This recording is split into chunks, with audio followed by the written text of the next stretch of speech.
ভাবি, তোমার একদম সার্কাসের জোকারের মতো লাগতেছে। তুমি সত্যি আর একটা বিয়ে করছো? হ্যাঁ করছি। আমারে ধোকা দিয়ে নতুন একটা বিয়ে করে সুখে শান্তিতে সংসার করব, বাসর করব। এই বাসর আমি কোনোদিনও দিতে দিব না, কোনোদিনও না, কোনোদিনও না। তুমি বড় বড় কথা শুনে তুমি আমার উপর সন্দেহ করতেছো? আমার মুখের উপরে না কস কেমনে? তো সাহস তো কম না। রাসেল, তোরে দেখে আমার খুব আফসোস হইতেছে। এই হারামজাদির আইস খবর আছেন, ওরে আমি আজকে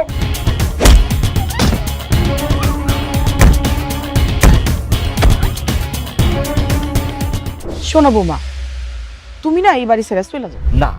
বউ যদি সুন্দরী হইতো কমপক্ষে আমি 2-3 বার আইতাম। কেমন ভালো লাগতেছে, এতদিন পর তুমি একটা কামের মতো কাম করছো। খিদা লাগছে, ভাত খাইবা? আকরা